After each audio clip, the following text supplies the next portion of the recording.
이사야서 63장 함께 보도록 하겠습니다. 이사야서 63장 함께 나누신 말씀 제목은 기억하며 이런 제목으로 기억하여라는 제목으로 함께 보도록 하겠습니다. 63장은요, 63장, 64장이 함께 연결되어져 있는 그런 내용입니다. 1절부터 엄밀하게 얘기하면 1절부터 6절까지는 모함과 분함이라는 소제목으로 7절부터 14절까지가 옛적 모든 날에 라는 소제목으로 두 번째 달라. 그리고 엄밀하게 얘기하면 15절서부터 64장 12절까지가 간구입니다. 간구. 탄원입니다. 이걸 19절에서 63장으로 끝을 내고 64장으로 따로 별도의 장으로 만들었습니다. 하여튼 우리는 그렇게 생각을 해야 할 것 같습니다. 그러니까 오늘 63장만 할 거니까 15절부터 19절까지 탄원 이런 소제목으로 보도록 하겠습니다. 그렇습니다. 자, 본문과 함께 우리 말씀을 함께 보도록 하죠. 1절부터 6절까지는요, 요 내용, 우리가 1절부터 6절까지는, 말씀하는 자가 누구냐? 하나님입니다. 하나님. 메시아로 볼 수 있고요. 그 다음에 7절부터 14절까지는요, 이 말씀의 주체가 바뀌어집니다. 누구냐? 이스라엘이라고 볼 수도 있고, 또 이스라엘을 대표하는 이사야로 볼 수도 있습니다.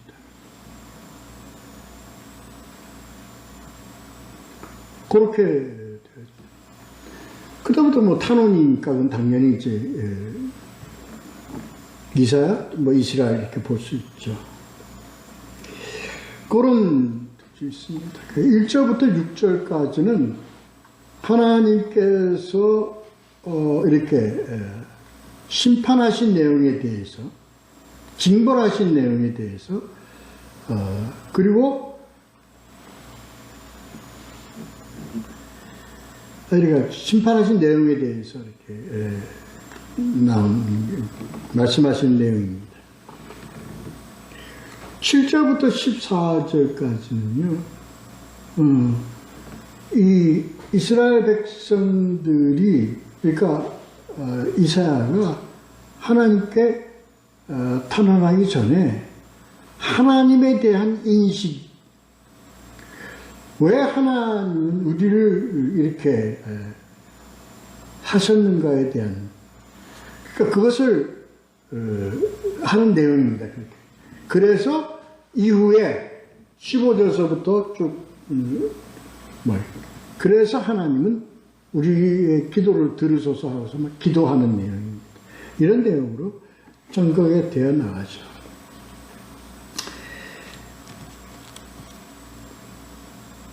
이것은 왜 이런 내용을 하셨는가, 이런 내용으로 63장이 이게 열거가 되어 있는가 하면 이미 다 우리는 그동안에 쭉 해왔기 때문에 우리는 알죠. 왜 어떤 하나님께서 이제 첫째 단락을 보면 하나님께서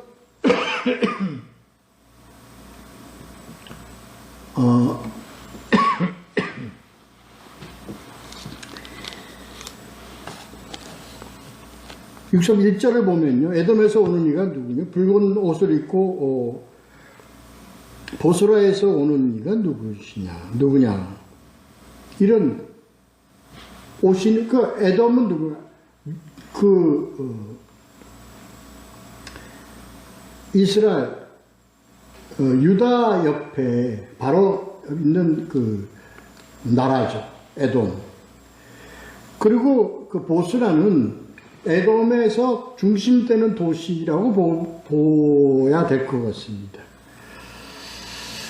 이게 상징적인 의미죠. 왜? 주변 가장 가까이에 있는 나라들로부터 이 유다는 이렇게 많은 이제 고통과 그런 대적 같은 그런 취급을 많이 받고 많은 괴로움을 당했습니다. 그래서 여기서 하는 내용은 에돔과 보스라는 그러니까 대적에 대한 그런 상징이다. 상징이라기보다 그런 언급이라고 보면 될 것 같습니다. 그러니까 여기서는 다만 에돔과 보스라에 대해 국한되어 있는 게 아니라 그 당시에 유다를 괴롭히는 대적되는 모든 세력으로 칭할 수 있을 것 같습니다. 거기서 오는 이가 있어요. 그러니까 오는 이인데 뭐예요? 온 피에 그냥 용사 마치 이제 그 망토 이 옷에 피가 막 피범벅이 돼갖고 오는. 근데 이것은 뭐냐? 이제 그 승전하여 오는 그 장군의 모습을 보면 될 것 같습니다.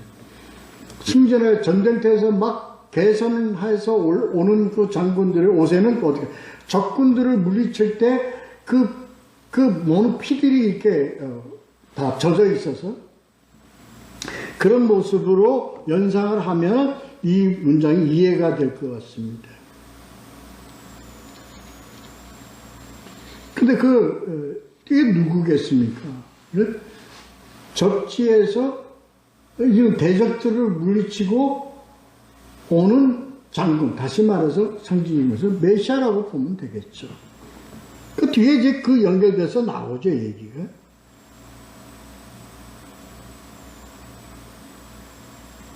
그는 나이다. 그는 나이다. 그는 나이다. 오는 이가 누구냐? 나다. 하는 말씀이.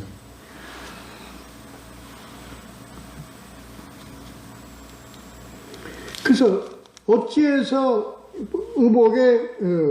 네 의복에 붉으며 내 틀이 포도주 틀을 밟는 자, 내 옷이 포도주 틀을 밟는 자 같으냐 하는 거예요.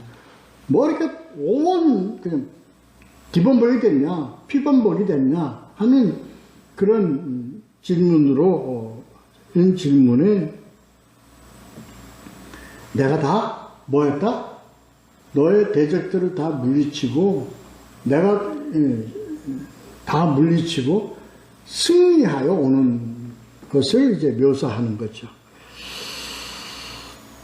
어찌하여 네 복에 묻으면 네 옷이 포도주를 밟은 자 같으냐? 그 다음 절에 보면 3절에 보면 만민 가운데 나와 함께 한 자가 없이 내가 홀로 포도주를 밟았는데 이 내용은요 이렇게 봐야 됩니다. 아무 도와주는 이 없고 아무 그 없이 내가 홀로 포도주를 밟았다. 이게 어떠한 것을 우리에게 의미하는 내용일까요? 이 내용은? 그렇죠. 말씀을 예수 그리스도가 대속의 권세로 이 십자가에 대신 온 몸을 피를 흘리시고 그러심으로 이것은 바로 대적들에 대한 정죄, 심판의 의미를 가지고 있는데 그건 어떻게 돼요? 이건 도와줄 수도 없고 옆에서 그거 할 수도 없고 그거 할 수도 없이 홀로 담당할 수밖에 없었던 하나님의 사역이시죠. 그걸 의미한다고 우리는 봐야 할 것 같습니다. 그렇습니다. 그 혼자 포도주틀을 밟았다 이 얘기예요. 이것은 홀로 예수 그리스도 홀로 할 수밖에 없는 왜가 그분만이 하나님의 의를 구원의 그 사역을 감당할 수밖에 없기 때문에 그렇습니다. 그 외에 모든 자들은 도와줄 수 없어요. 뭐 할 수 없어요. 왜? 우선 죄된 몸으로서 예수 그리스도를 이 사역, 대속의 사역을 함께 할 수가 없다 이런 얘기입니다.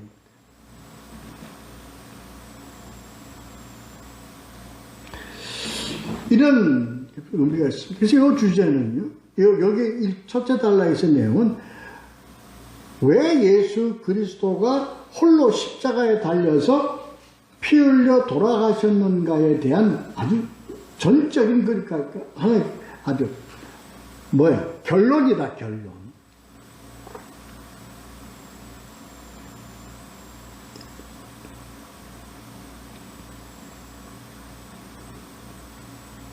그래서 그 뒤에 보면요. 이게 십자가 사역입니다. 그렇게 아시면 됩니다. 이게 십자가 사역입니다. 이건 홀로 담당할 수밖에 없었습니다. 12제자가 있어도, 많은 제자가 있어도, 누구 하나 이 일에 관여할 수도 없었고, 함께 올라갈 수도 없었고, 그런 것을 의미하는 겁니다. 그래서 그게 바로 이러한 하나님의 그 예수 그리스도의 십자가의 사역은 바로 뭐냐? 바로 내 원수 갚는 날이 내 마음에 있고, 이게 뭘 얘기하는 겁니까? 내 원수 갚는 날이 내 마음에 있다. 이게 누구 마음에 있는 거야? 하나님 마음에 있는 거야. 이게 바로 뭘 얘기하는 겁니까? 하나님이 이건 이미 작정된 걸 얘기하는 겁니다. 하나님의 예정입니다.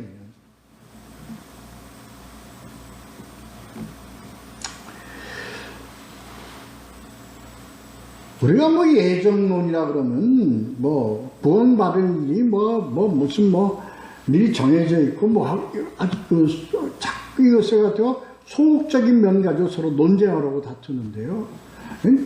성경을 보면 전적인 의미 성경을 보면 이게 다 뭐예요? 예정의 예정. 하나님의 예정입니다. 이미 하나님이 계획되어 있고 작정되어 있는 하나님의 사역이었다. 이게 예정론입니다. 그 예정론의 주체가 누구냐? 예수 그리스도입니다.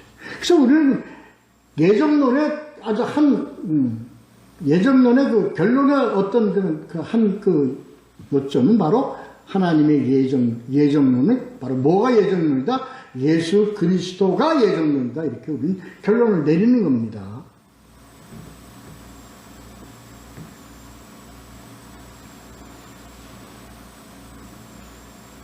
그 속에 예수 그리스도가 예정론이니까 예수 그리스도를 믿고 예수 그리스도를 의지하고 예수 그리스도와 함께하는 자들이 다 뭐예요? 예정론에 들어가 있는 거예요. 그 이상의 무슨 논쟁이 뭐가 필요하냐고요.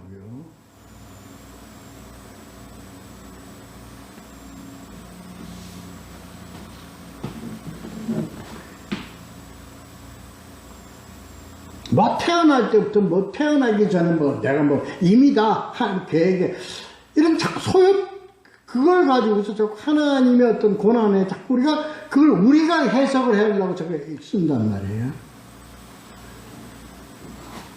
그래서 예정론을 반대하고 성화론은 가야 된다. 막 논쟁을 하잖아요. 그렇습니다. 이게 바로 하나님의 예정론이다. 이미 작정되어 있다. 예수 그리스도가 십자가에 우리를 구원하시기 위해서 이루어진 이 사역은 누구도 할 수 없는 하나님의 사역이요. 이건 뭐예요? 하나님의 예정이었다. 이런 것을 우리가 알아야 된다. 이겁니다. 이게 바로 십자가의 사역의 그 날은 바로 뭐냐? 이건 심판의 날이다. 사단이 징벌받는 날이다. 사단의 징벌 받고 이스라엘이 구원받는 날이다 하는 겁니다. 이스라엘은 바로 하나님의 백성, 오늘날 말하자면 예수 의지하며 나아가는 하나님께 속한 백성, 다시 말해서 크리스찬을 얘기하는 겁니다. 그리스도, 정확하게 얘기하면 교회를 말하는 겁니다.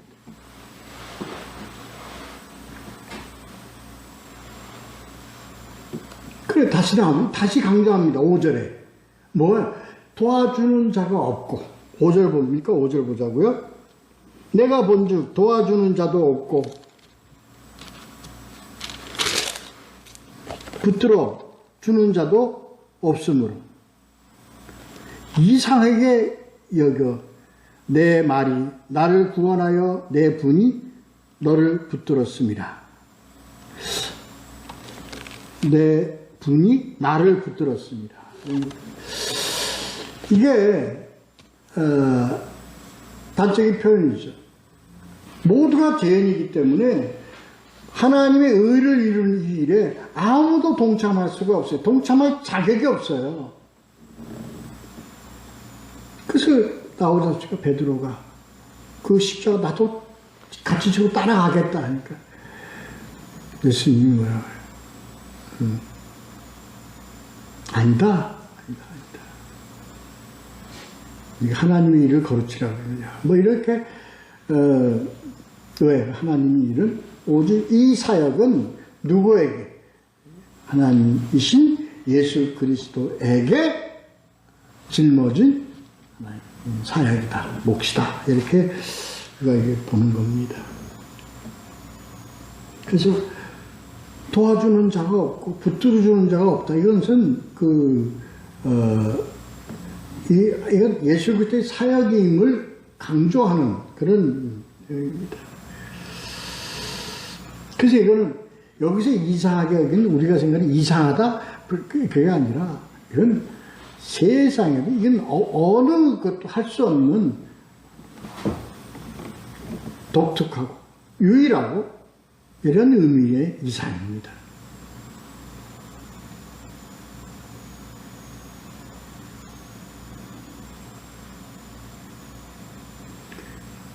그래서 이건 하나님의 뭐가 들어있다? 노함이라는 건 뭐예요? 하나님의 징벌, 하나님의 심판의 의미가 들어가 있고, 이건 또 뭐예요? 구원의 의미가 들어가 있다 하는 것을 얘기합니다. 마지막 6절. 그래서 1절에서 6절은 심판, 징벌의 의미를 가지고 있는 단락이다. 이렇게. 이거 하나님의 사역이다. 하나님의 하신 사역이다. 하나님의 유일한 하나님의 사역이다. 어느 누구도 여기서 관여할 수도 없고, 여기서 어떤 간섭할 수도 없고, 그렇습니다. 대신할 수도 없고, 이런 의미입니다.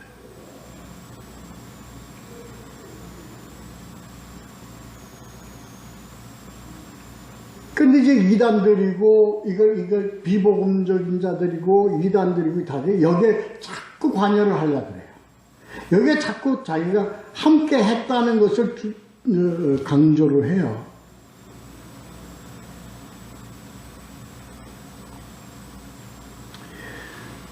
그래서 다 이단들이 되는 거죠. 이걸 정확하게 우리가 알고요. 예수 그리스도 외에는 어느 누구도 이 사역에 동참할 수도 없고, 간섭할 수도 없고, 여기에 함께 할 수도 없고, 이 자격을 가질 자가 아무도 없는 거예요. 이게 기독교 정체성입니다. 우리는 의지하고 그 은혜에 우리가 나아가는 것이지, 자꾸 뭐 이 사역에 내가 관여한 것처럼, 내가 뭐 하나님의 마치, 아니다, 잘못된 것이다. 이걸 아시기 바랍니다. 자, 두 번째 단락이요. 7절부터 14절. 자, 이 보면은 7절부터 14절은요, 구약의 역사를 어떻게 한 거예요? 아주 그냥 노트한 거다? 아니. 메모한 거다? 아니. 아주 그냥 축소시켜가지고 아주 그냥 간단하게 정의를 내리는 그러한 의미를 가지고 있는 게 9장부터 14절, 9절부터 14절, 죄송합니다. 7절부터 14절까지 내용, 집약되어 있다.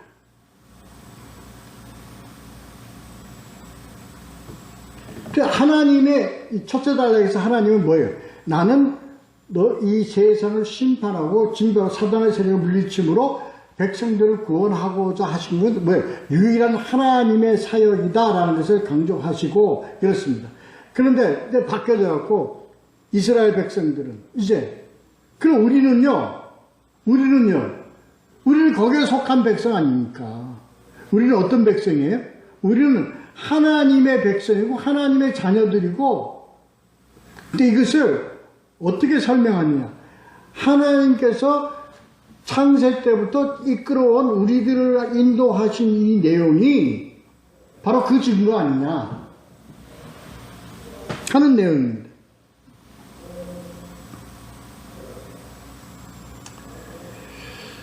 그래서 1절부터 6절까지 하나님의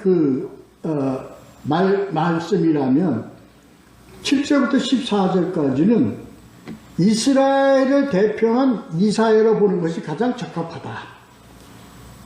말하는 자가. 그래서 내가 여호와께서 우리에게 이렇게 나가잖아요. 1절, 7절에 보면.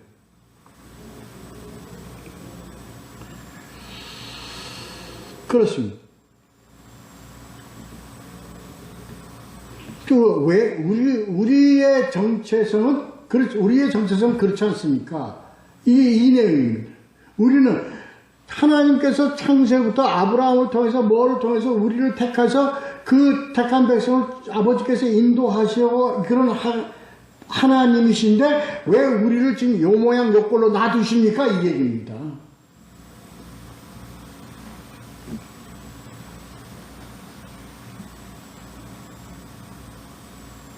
그래서 그 내용이 성경을 통해서 구약을 통해서 하나님께서 이스라엘 집에 베푸신 큰 은총을 말하리라.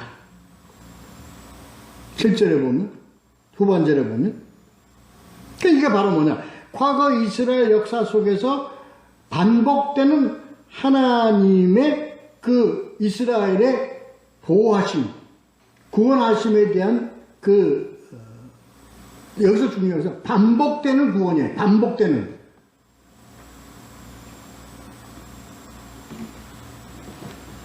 소돔과 고모라를 멸하시고, 그리고 뭡니까? 노아의 방주를 통해서 세상을 멸하시고, 그리고 하나님 뜻하신 자들을 구원하시고, 그리고 모세를 통해서 바다를 갈라지게 하시면서 모든 악을 다 수장시키고 이스라엘 백성을 온전히 건너서 가나안으로 인도하시고, 이런 내용입니다. 이 내용입니다. 이게 어디에? 구약 성경 전체 내용이에요.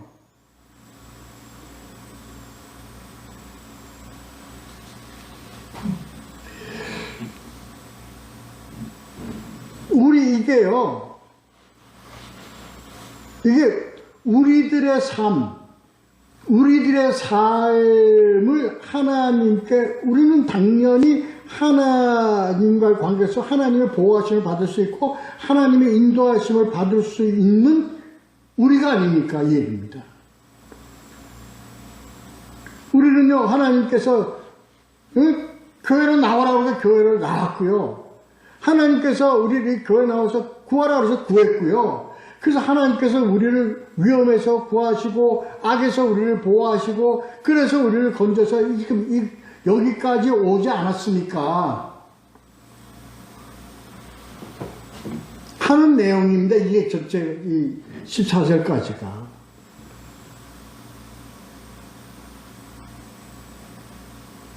그래서 하나님께서 늘 성경을 통해 하나님께서 말씀하시는 너희들은 나의 백성이고 나는 너희들의 하나님이다. 이걸 여태까지 하지 않았습니까? 이겁니다. 그런데 우리가 지금 어떻게 되어 있습니까? 이겁니다.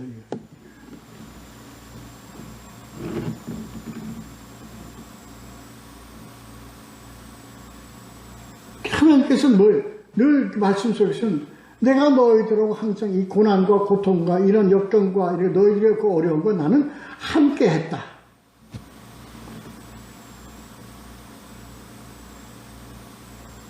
이겁니다. 근데 우리들이 보기에는, 그렇지가 않아. 그렇지가 않아. 응? 하나님은 안 계신 것 같고요. 하나님은 우리를 보호하시는 것 같지 않고요. 우리는 믿음을 지키고 바르게 믿으려고 애를 쓰는데 세상에 믿는다는 자들은요, 저렇게 가고 있대. 그냥 때를 몰려갖고 저렇게 부정과 부패로 가고 있는, 이 덜함으로 가고 있는 이 모양, 이 상황 어떻게 됩니까? 한 건 하나님. 우리 하나님의 백성 아닙니까? 하나님 뭘 우리를 보호해 주세요?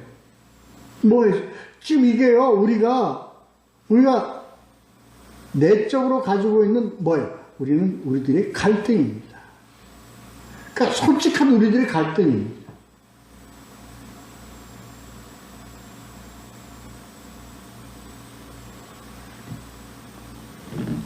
하나님 사랑한다고 그러지 않았습니까? 사랑하는 이 백성이 지금 몹쓸병에 걸려갖고 죽어가고 있어요. 왜 안 구해주십니까? 이 얘기입니다.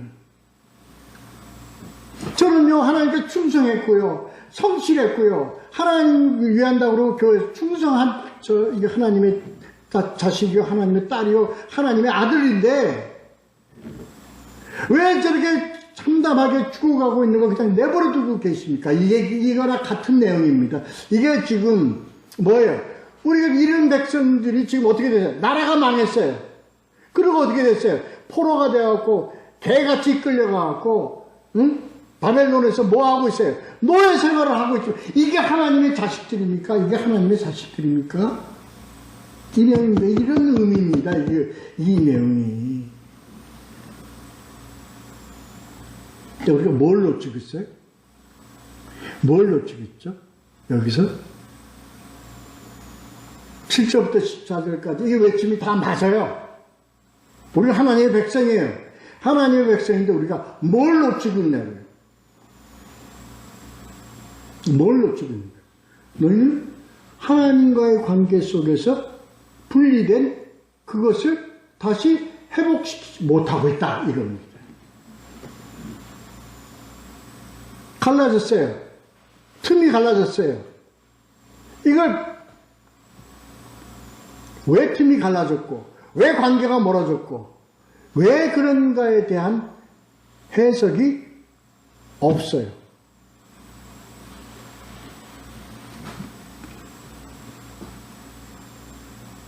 왜 이럴까라는 것은 그런 자각과 깨달음과 돌이킴이 없다는 얘기예요. 이 사회가 없다는 게 아니라 너희 믿는 나의 백성인 너희들이 지금 그걸 아직도 못 깨달고 있다는 거야. 못 깨달고 있다는 거야.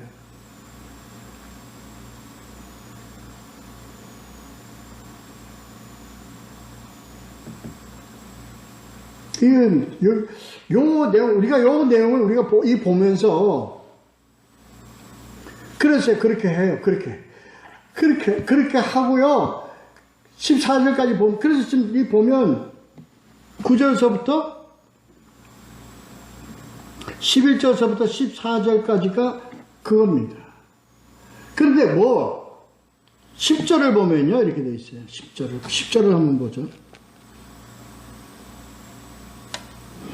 주의 거룩한 백성, 죄송합니다. 9절 보면요.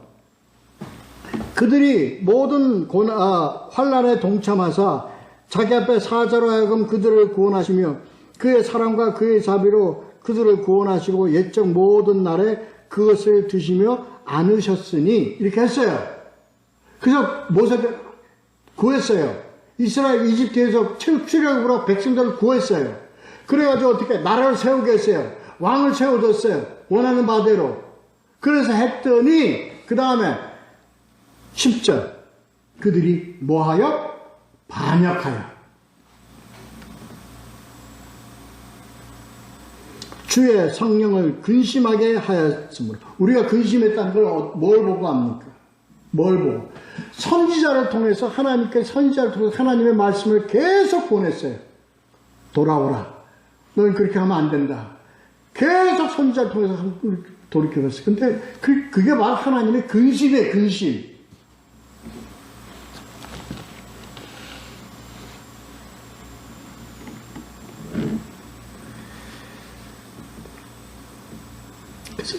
말을 안 들어먹어. 그렇게 돌이켜?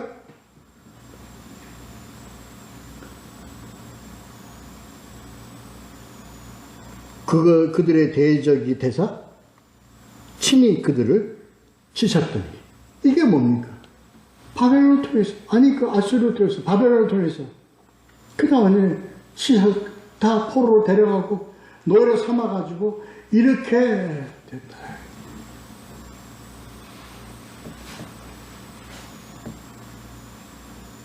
그러나 하나님 그 11절서부터 뭐하고 오늘 그 설교 말씀 제목대로 기억하여. 늘 쉬시고 뭐 하시면서 하나님은 항상 뭐를 기억하여. 뭐를 기억하는 하나님이 여기서 11절부터 14절까지가 뭐를 기억하는 거예요? 뭐를? 하나님의 언약을 기억하여. 언약.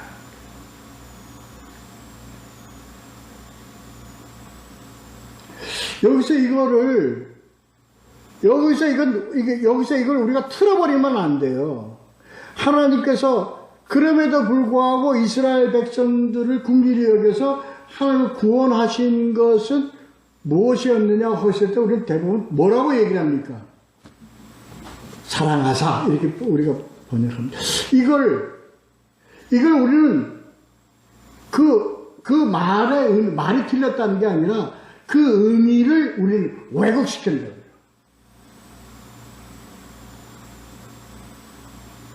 이걸 우리가 굉장히 어떻게 조심스럽게 다뤄야 됩니다. 왜? 여기서 하나님이 뭘 기억하사요? 사랑을 기억하사? 물론 맞는 얘기죠. 그러나 본질은 뭐냐? 하나님이 언약을 기억하시는 거예요. 무슨 언약? 아브라함에게 한 언약, 야곱에게 한 언약.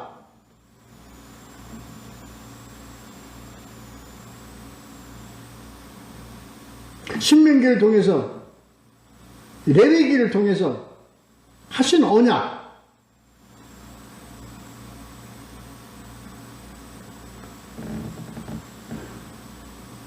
왜 이게 중요하냐면요. 본질, 핵심적인 부분이 뭐냐는 거예요. 하나님이 아무 근거 없이 그냥 무조건 백성들을 사랑해서 합니까?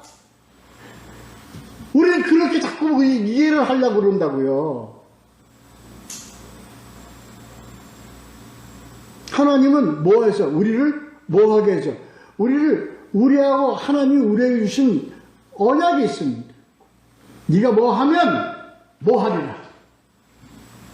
뭐 하면 뭐 하리라. 그게 아니고 뭐예요? 사랑했기 때문에 언약하고는 관계없이 본질이 사랑이기 때문에 우리는 무조건 용서해 주신다. 뭐 하신다. 아니라고. 아버지께서 누구를 구하세요? 하나님의 말씀에 순종하고 하나님의 뜻에 따라서 돌아온 자들을 구하시는 거예요.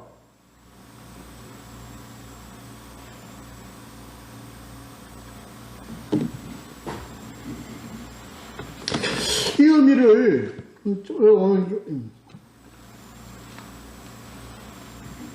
그래요. 그 백성들은 뭐예요? 옛적에 하나님이 우리를 주의 없이 구원하시지 않습니까? 뭐 하지 않았습니까? 뭐 했는데 그런 하나님이 어디 계십니까? 이겁니다. 이거 지금.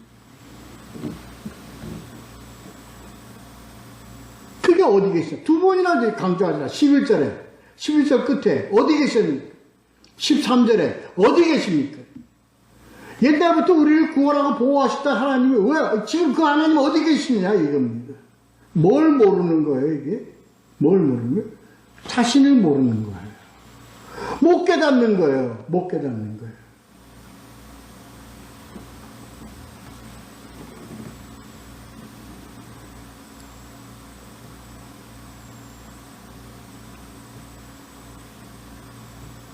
14절.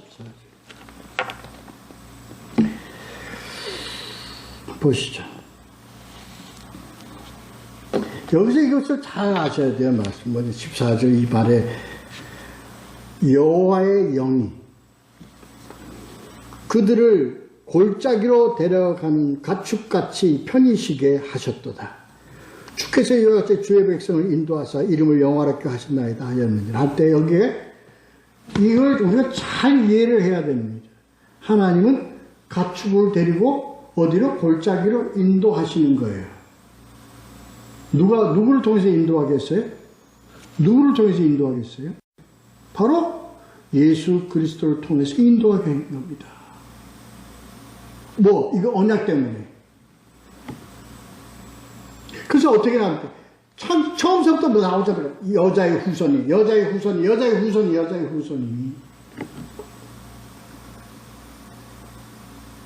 그때 백성을 어떻게? 성령으로, 이들을 통해서 성령으로 이거를 어떻게?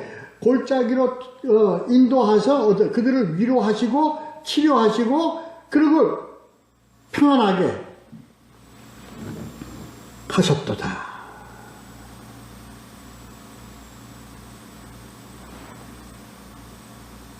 이게 뭐죠? 이게 이때 당시에 이사야를 통해서 하는 것은 바로 예언입니다. 예언.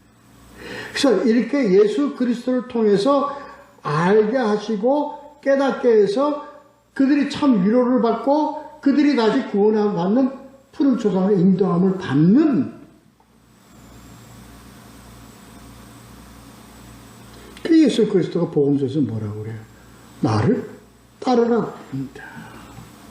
나를 따르라는 게 뭡니까? 예수 그리스도 앞에서 깃대 들고 가면 나를 따르라서 따라갑니까? 나를 따르라는 게 뭐죠? 뭐예요? 바로 복음을 따르라 되는 겁니다.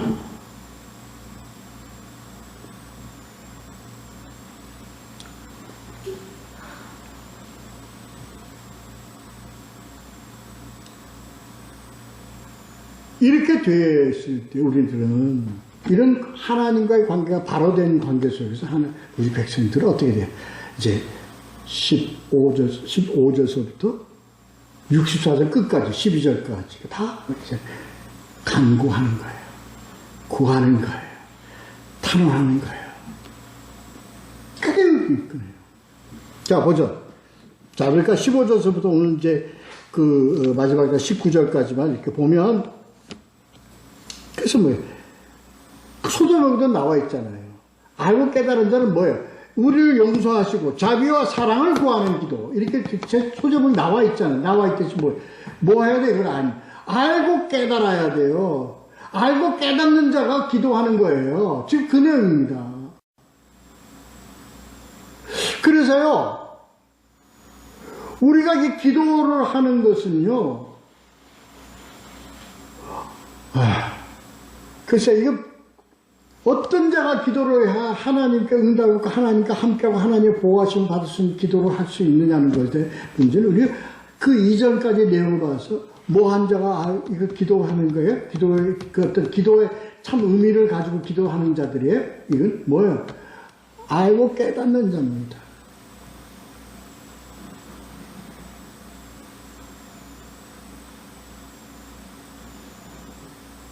예수 그리스도가 하시는 말씀에 그 선생 수훈에서 하신 너희는 어떻게 해요?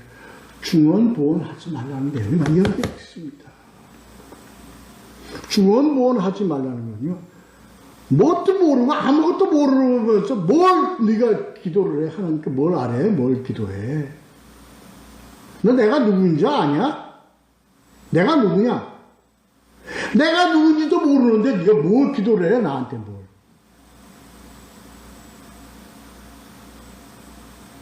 가라. 다시 알고 와라. 이런 의미를 우리가 이걸 우리가 정확하게 알아야 돼요. 우리가 정확하게 알아야 됩니다. 그래서요, 기도는 저는 훈련한다고 되는 게 기도가 아니에요. 무슨 기도 훈련? 그거 기도 아닙니다. 그거 기도 아닙니다. 훈련한다고 되는 게 아닙니다.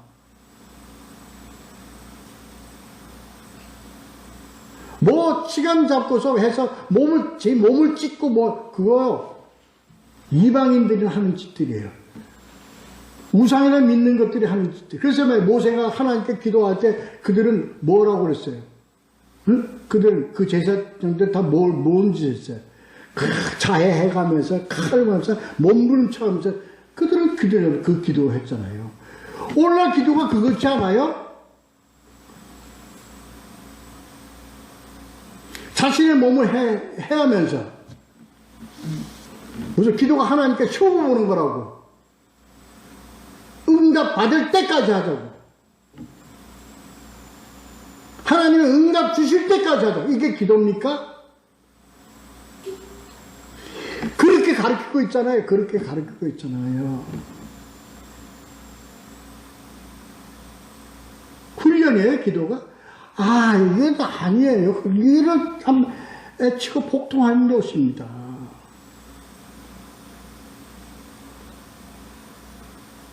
그래서 저분은 기도가 입에서 자자자자자 나옵니다. 천편일률 같이 나옵니다. 그 기도 잘하는 사람이에요. 그 말 잘하는 사람이지 기도 잘하는 사람이 아닙니다. 이렇게 하니까 예수님께서 말씀하신 너희는 기도할 때 이렇게 하라. 중언부언하지 말라. 골방에 들어가서 하라. 이게 여기 다 뭡니까? 하나님과의 관계를 얘기하는 겁니다. 하나님과의 관계를.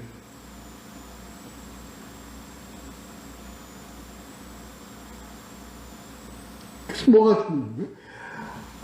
하나님과의 언약을 정확하게 아는 게 중요하다고. 그런 아는 자들이 기도해야 되는 거예요.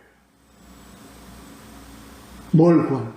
하나님의 긍휼하심을 구하고 하나님의 뜻이 우리를 통해서 이루어지기를 구하고 하나님의 나라와 의를 세우는 그런 응답받는 기도. 하나님께 용서받음이 중요하다는 걸 알기 때문에 이와 관계에서 이웃과의 관계도 그러한 합당한 의를 세울 수 있는 기도.